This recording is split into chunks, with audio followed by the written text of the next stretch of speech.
Okay, hello and welcome to another episode of News from the Gelding.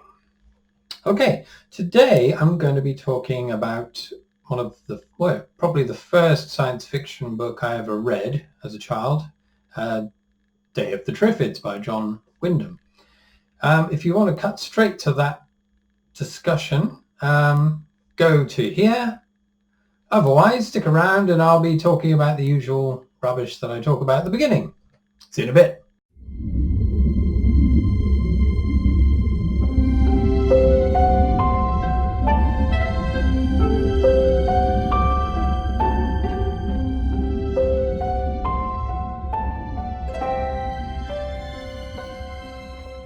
Okay, welcome back. So let's talk about the news of the week, the amazing news.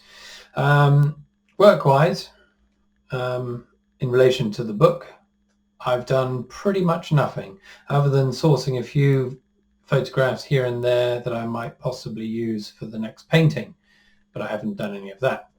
One of the reasons for this period of inactivity is procrastination.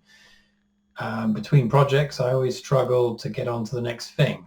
Once I'm on the next project, I'm quite focused. In between, it's a no man's land where my mind wanders and I tend to do everything but what I should be doing.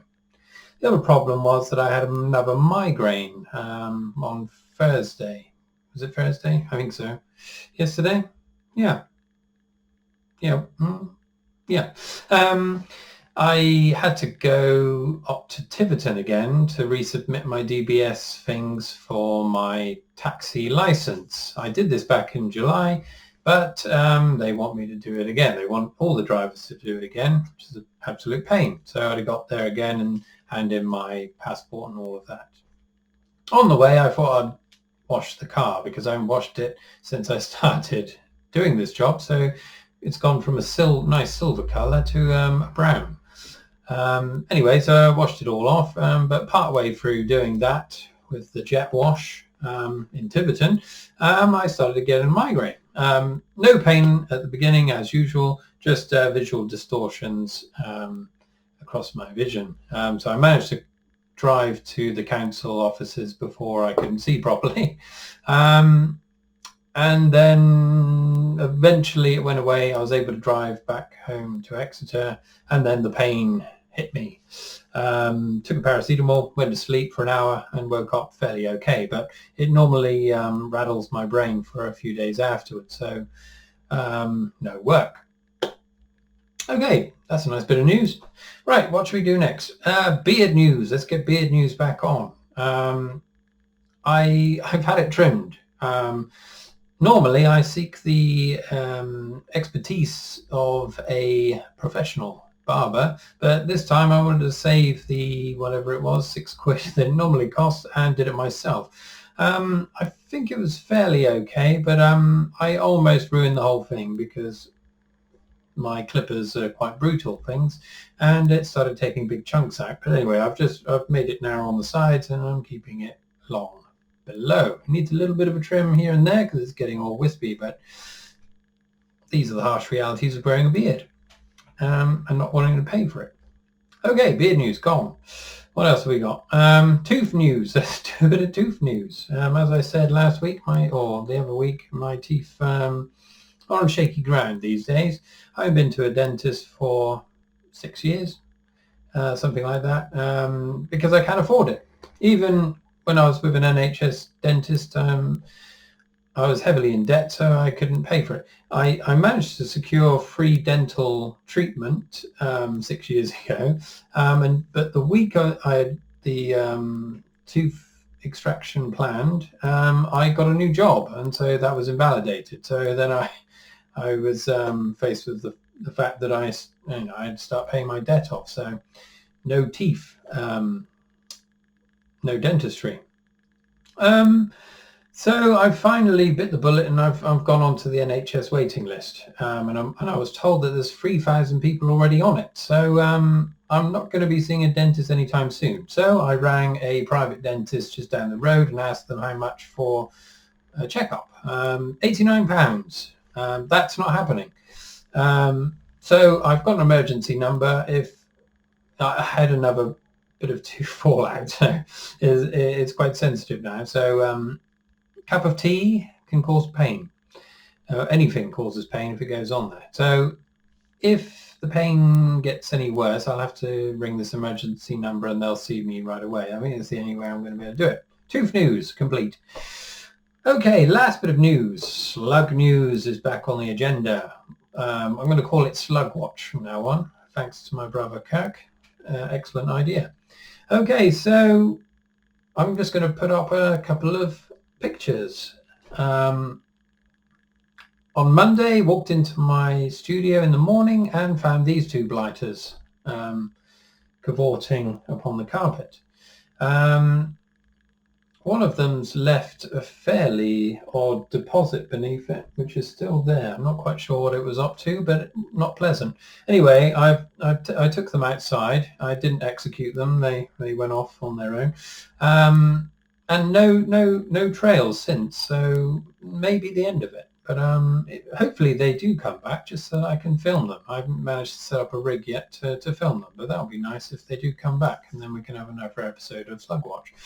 Okay, so that's all of those amazing news items out of the way. Let's get down to business. This is the main event. So what I'm going to try and do from now on is, if I have a week where I've done very little, I'm going to talk about a book that's been important to me in the past in terms of my love of fantasy and science fiction and how it might have influenced my own writing.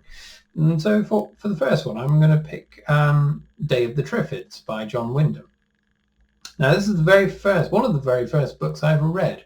As a child, going through primary school, I didn't get on with reading whatsoever. In fact, I was in remedial classes for a year or two to get me back on par. This may have been due to my eyesight, because it wasn't diagnosed for a very long time. No one's fault, just didn't think of it really. When I first saw this book, this is the original cover. I mean, this isn't the one we had, but I found it online. It's exactly the same one we had. Looking at it as a child or a pre-teen, I suppose, the cover wasn't very appealing. And I was at that point where if it had no illustrations in the book, I wasn't going to read it. But I bit the bullet, and I think based on my dad actually recommending it, I gave it a go, and I absolutely loved it. So this book was released in 1951, and so it has to be read within the context of that time. So it is quite dated in certain ways, especially the relationship between men and women. I reread the book last year, and it was quite apparent that so women, the main female character, the love interest of the main protagonist, the world has ended more or less, and all she's worried about is her nice clothes and things like that. It's of its time, and men are more intelligent, or apparently more intelligent, and organise everything. This is also, I noticed this in another of his books, Midwich Cuckoos, and it's very similar in that respect. But anyway, aside from those things, it's an amazing book. It's been adapted for television and films, various films, most notably, well, the one I've seen, the 1962 version, which is, that cover is, it's a bit sensationalist. What did you call it? It's like I don't know. There are no Triffids grappling with semi-naked young women in the book or in the film, but that's the cover they went for, or the poster they went for. In the film, they eventually kill the Triffids off with seawater. This doesn't happen in the book. That's not giving anything away, but so anyway, so I don't know if you don't know what Day of the Triffids is about. So it's a post-apocalyptic scenario set in Britain. There are these walking plants that are lethal. They'll kill you if they've got a stinger on the end of a stalk. And something happens one day. There's lots of flashes in the night sky, and it blinds pretty much everyone in the world that watches it. Now, the protagonist that you follow throughout the book is in hospital at the beginning with damaged eyes due to some of the poison from a Triffid getting into his eyes, because these Triffids are around before the flashing lights scenario. So the lights and the Triffids are separate entities. I've seen, I think later film I saw, or possibly the 1962 film, is that it's some kind of alien invasion, so the flashes of lights to blind everyone, and then these seeds grow and create killer plants that no one can evade because they're blind. In the book, it's not like that, but they speculate, well, the protagonist speculates that these Triffids were genetically modified by the Russians to create oil. And the flashes in the sky, possibly an accident, some military satellites that went off unexpectedly. Anyway, this was my first introduction to science fiction, but also a post-apocalyptic scenario. Post-apocalyptic scenarios now in this time are very prevalent. I mean, they're everywhere, in video games, in films, and in books. But then, especially for me, this was my first introduction to the idea, and it was quite a profound one.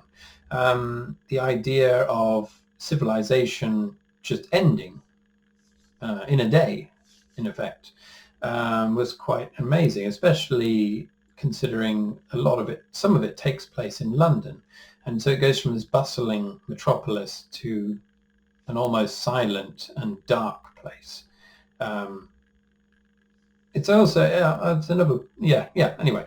There's another book I'll talk about another day, similar to this. But I can't remember the author's name, so I'm not going to talk about it just yet.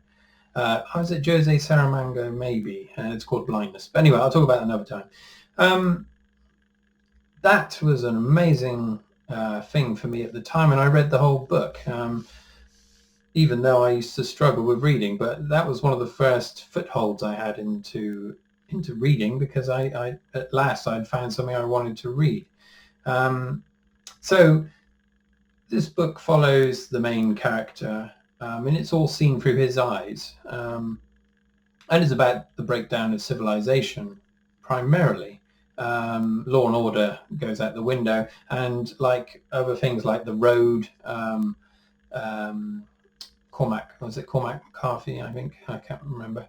There's lots of other ones that deal with this idea that, civilization is as we know it, is on a knife edge always, and it can just take the smallest thing for that balance to go away. And that's what happens in this book. It's the Triffids at the beginning are just a nuisance, but it's more about the humans, that the ones that have escaped and that can still see. They rule the roost, and some of them are very unpleasant. Some of them very quickly want to reclaim civilization in a very British, stoic kind of way, which again is of its time.